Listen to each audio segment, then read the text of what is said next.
Hello friends, क्या आपने कभी सोचा है कि क्षीर सागर यानी दूध का महासागर असल में क्या है? क्या यह केवल एक पौराणिक कल्पना है या इसके पीछे कोई गहरा ब्रह्मांडीय सत्य छुपा है? आइए जानते हैं इस अद्भुत सागर के रहस्य को। क्षीर का अर्थ है दूध और सागर यानी समुद्र।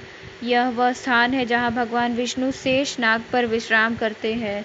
यह 14 लोकों के बीच एक दिव्य आयाम माना गया है।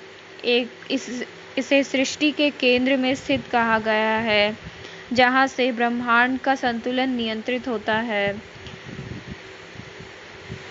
पौराणिक संदर्भ श्रीमद् भागवत, विष्णु पुराण और पद्म पुराण में इसका वर्णन है। देवता और असुरों ने इसी सागर का मंथन किया था। इसी से निकले थे अमृत, लक्ष्मी माता, चंद्रमा, धन्वंतरी, कामधेनु आदि 14 रत्न। भगवान विष्णु का निवास शेषनाग की सैया पर लेटे भगवान विष्णु यहीं से योग निद्रा में रहकर सृष्टि का संचालन करते हैं। माँ लक्ष्मी भी यहीं उनके चरणों की सेवा करती है। यह स्थान समय और स्थान से परे माना जाता है। क्षीर सागर ब्रह्मांडीय चेतना का प्रतीक। आध्यात्मिक दृष्टि से क्षीर सागर चेतना का वह स्तर है जहाँ परमात्मा विश्राम करते हैं। यह शांत सात्विक ऊर्जा का समुद्र है। दूध, सफेदी और पवित्रता का प्रतीक माना जाता है। यही हमारी आत्मा की स्थिति भी हो सकती है। वैज्ञानिक दृष्टिकोण से कुछ विद्वानों का मानना है कि क्षीर सागर आकाशगंगा मिल्की वे का प्रतीक है। मिल्की वे को संस्कृत में क्षीर पथ कहा जाता है। यह हमारे ब्रह्मांड का एक अद्भुत संकेत है कि भारतीय ऋषियों को ब्रह्मांड की संरचना का ज्ञान था। क्षीर सागर और ध्यान साधना।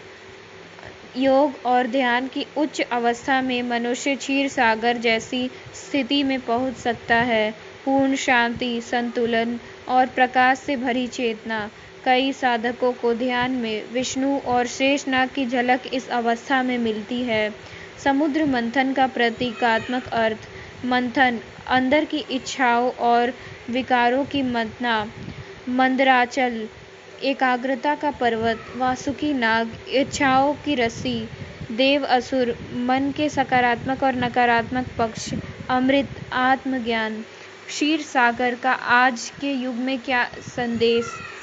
यह हमें सिखाता है कि सागर जितना गहरा और शांत होना चाहिए, तभी जीवन का अमृत मिल सकता है। अपने भीतर के क्षीर सागर को पहचानिए। क्षीर सागर कोई साधारण सागर नहीं, यह एक ब्रह्मांडीय स्थिति है।